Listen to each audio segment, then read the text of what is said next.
You're live. We're live. Hi, everybody. I'm Tim Gray, Executive Director of Environmental Defense. Hi, I'm Cara Clairman. I'm President and CEO of Plug and Drive. Today we're headed out for a test drive in an electric vehicle, or an EV, as most people know them. Wanted to give everybody a chance to have a look at the inside and then answer a bunch of your questions about EVs, how they work, why you should buy one, and why they're a lot of fun to drive. So we're going to head out from the Electric Vehicle Discovery Center, which is where we're at now. And Cara's going to tell us first what she does here. Okay, excellent. So shall we start driving? And yeah, I guess we can do that, yeah. Okay.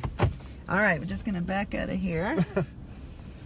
So thanks so much for coming here. As you mentioned, this is the Electric Vehicle Discovery Center. It's actually the first of its kind in the world. And what we do here is we try to help consumers understand the benefits, environmental and economic, of driving electric. We have every make and model of EV available to test drive. And so people can try them out, see what suits their life, and then we'll refer you to a dealer that carries it to go and buy it. Well, that's great. Why EVs? Like, why are people interested in this? Why are they important for climate change? Well, EVs actually are one of our best and easiest opportunities to reduce emissions from transportation. As I'm sure you know, transportation is actually the largest GHG emitting sector in Ontario, and in every province in Canada, actually it's number 1 or number 2. So if we don't tackle transportation, you know, we basically can't achieve our climate goals. And so EVs actually have this great opportunity because you're charging them with electricity rather than using gas. In provinces like Ontario with very clean electricity, you can drop your emissions by as much as 90%.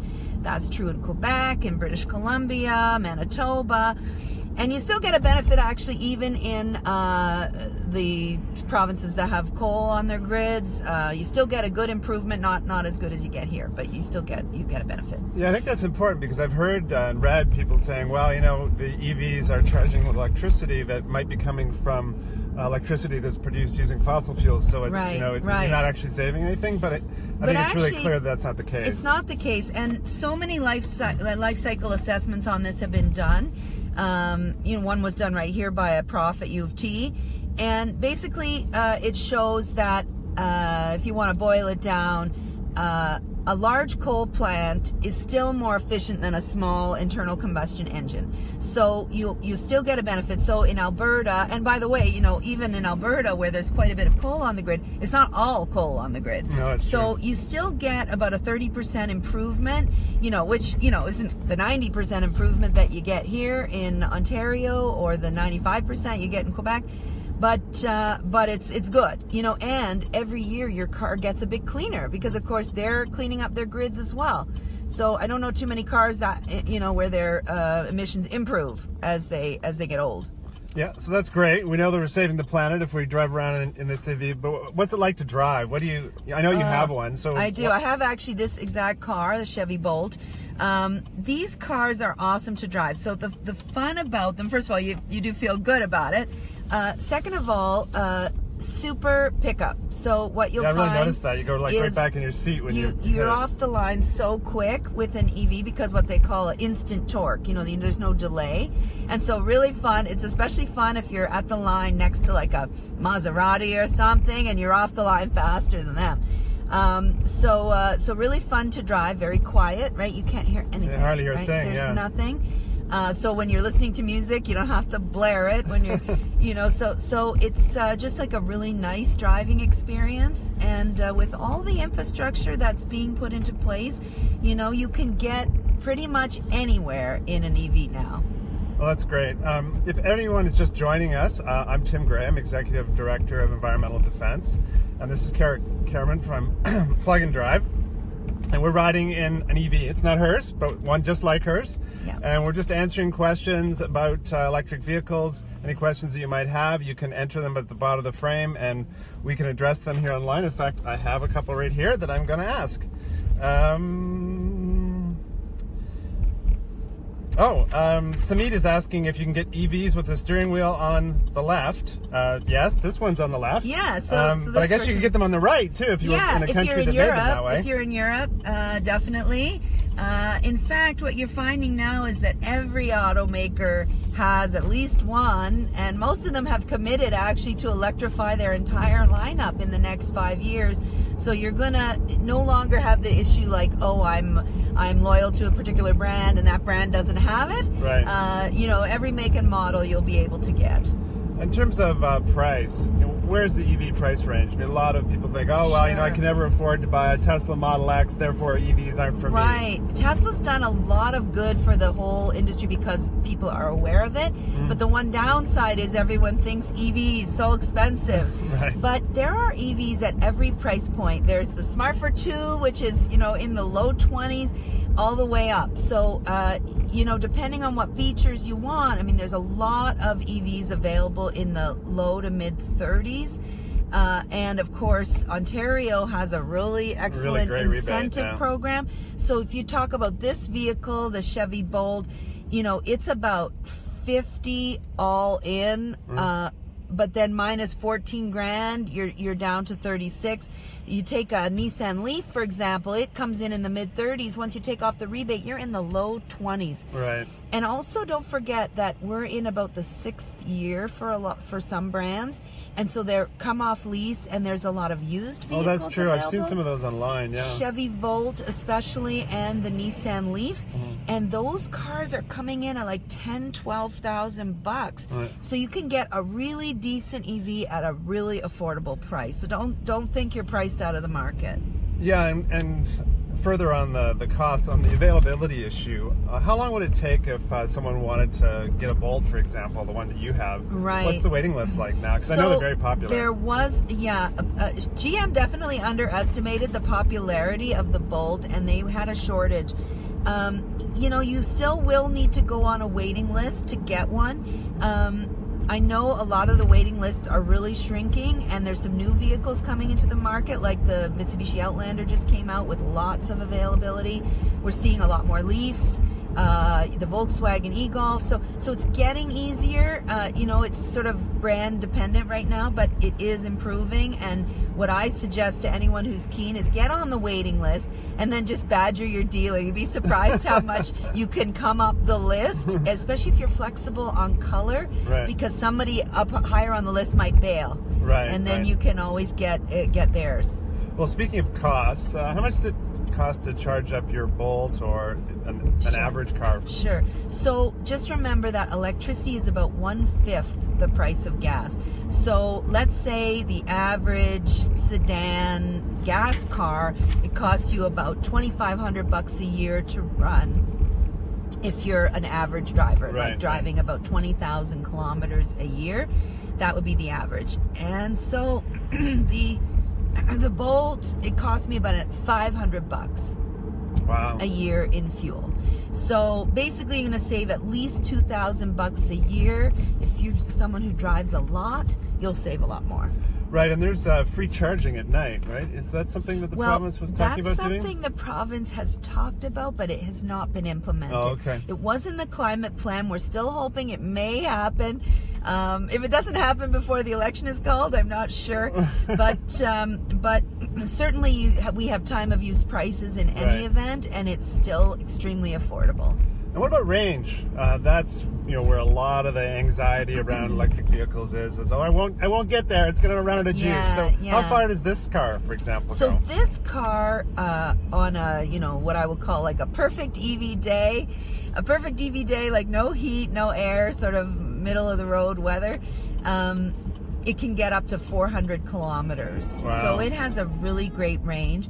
Most of the EVs, even the lower range EVs that are in a lower price point, get close to 200.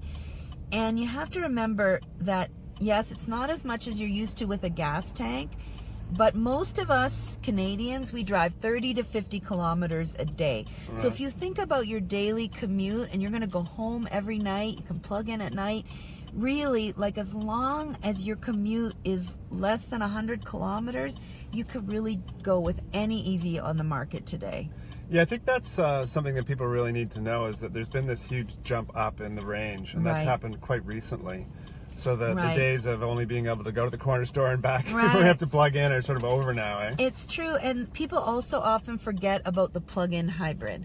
So if, let's say, you're a person who goes to a cottage often on the weekends or does a lot of road trips and you don't want to have to rent a car, the plug-in hybrid gives you that flexibility. So don't think like, oh, it's either all electric or nothing. You could have all your city driving on electric mode, you know, in a Volt or a Ford C-Max or a, you know, there's lots of plug-in hybrids on the market now. And then you can do those long trips on hybrid gas. Right, because the gas comes on when the electricity just turns runs out, on. It's seamless. You don't have to do anything. It's just you're driving along. It's electric, and then when the electricity runs out, it puts on the gas mode, and you don't even have to think about it. And where do you charge your car? At home, I guess. At home, in my driveway. So now I live in the city. I'm fortunate I do have like a parking pad, but I don't have a garage. So you don't need a garage. My charger is just hooked on my wall. It basically, I just plug it in at nighttime, and every morning it's ready to go. Of course, there's more electric charging stations being built around the province as well. I have a question here from Sarah. She says she lives in a condo, and there's no outlets in her parking garage. How do I charge my electric car? Sure, okay. And would the condo pay the electricity bill? Good questions. So condo is challenging. Stay tuned. We've been working really hard with the government on some policy to make it easier for people who live in condos to plug in. I hope you're going to hear some good news within the next few weeks. In any event, there's a few options for you. So there's the let's work with your condo board to get a plug for you. That's best, you know, best case. Number two, let's work with your condo board to get a shared space in maybe visitor parking. That's sort of plan B. Plan C is there's public charging around should you need it. I do know lots of condo dwellers who just rely on public charging. You can go to an app called PlugShare. The PlugShare app shows where all the public charging stations are, and to be honest, there are a lot more than you think. It's just that they're not like giant gas stations. They're small boxes behind buildings and underground parking. So you wouldn't necessarily notice them, and you'd be surprised how many there are. Hi everyone, just to remind you, I'm Tim Gray, I'm Executive Director of Environmental Defense, and we're here today with Cara Clairman, who's President and CEO of Plug and Drive, and we're talking about electric vehicles. Questions you might have, things you want to know more about, where you can buy one. And if you want to ask us questions, just enter them in the comments section at the bottom of the screen, and we'll try and get to them later in this discussion. So, speaking of winter, winter's almost over, thankfully. But how do EVs do in the winter? Good question. So, we get a lot of questions about winter driving. So, in terms of safety and performance, I would say excellent. Most of the EVs have the battery underneath. So they have really good stability and weight in the snow. I always get snow tires in the winter, and I have found, and I do drive into the country quite a bit, and I have found my EV to perform very well in the snow. You do lose range, you got to be honest about that, so you have to think about your distance. You know, for example, if you're someone who drives like a 40-kilometer commute, you know, and you've got a car that gets 150, you don't have to worry. But you will lose, especially on those -20 type days, you do lose a good chunk of your range. So you just have to think about, you know, which car suits your driving needs. Right, and of course gas cars aren't as efficient in the winter either. That's right. People forget that, and they're just accustomed to, well, I'll just get more gas. But it's the same now for electricity. A lot of workplaces are installing charging, and if you are someone who drives to work, you know, a lot of workplaces have the opportunity to charge at work, and so you won't really have to worry about it. That's true. Trevor's asking again, how much does it cost to install a charger? So if you bought an electric vehicle, how much would it cost? Sure. So, you know, of course it depends on your setup, your electrical setup, but I can give you an average range. I would say most people, and this is the cost of the charger plus the install, the electricity. It all comes in under $2,000, and the province is giving you half back. Oh, great. So you can get half back on the charger itself, and half back on the install up to a cap of 1,000 each, so you can get up to 500 and 500 back. And so mine, I can tell you, mine all in cost about $1,500, and so I got back about $750. Oh, that's great. And you know, back to the experience of driving one of these things. You know, some people say, well, you know, it's like driving a golf cart. They're not very exciting to drive. My What do you God. think? You know, it's so funny because I think that impression came from there were some kind of low range cars that were made available in the 90s that really were like golf carts. And the EVs today are so powerful, more powerful than gas cars, better pickup than gas cars.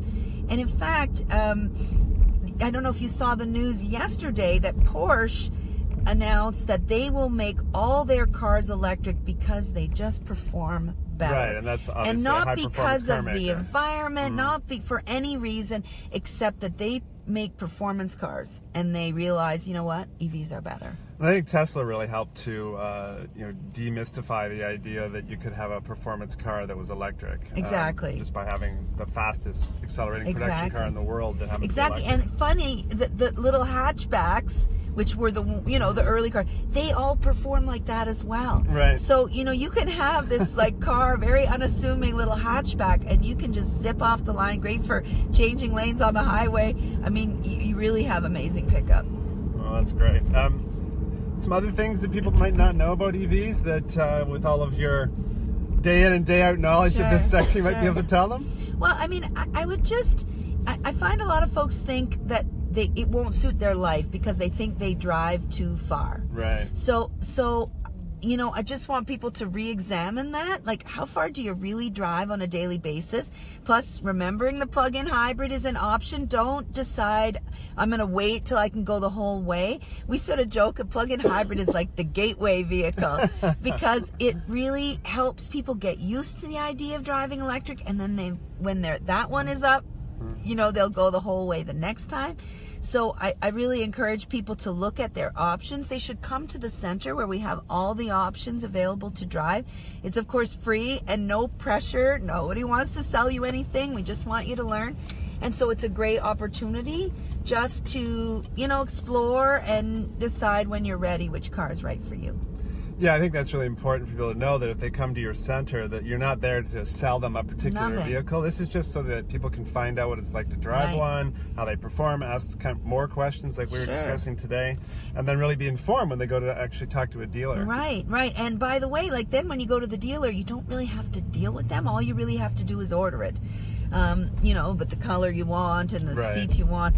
I mean, we're about to get the Honda Clarity, the new Mitsubishi Outlander, the Audi e-tron. We're going to have every car that there is in the next few weeks. We're getting a whole bunch more, so it's pretty exciting. Yeah, I was really surprised just by the variety of vehicles, both the fully electric ones, the battery electric ones, but also the plug-in hybrids as well. There's so a lot of lots makes more and choice models. than there used to be. Here's a fact that most people don't know. Did you know that there are 40 makes and models of EV, if you count plug-in hybrid and fully electric, available on the Canadian market? Wow, I had no idea. I sort of thought, oh, maybe there's like half a dozen, the ones that I hear about every day. That's what most people think. Yeah. Well, I think we're going to wrap up now. I think we've covered most of the questions that we wanted to ask Cara today.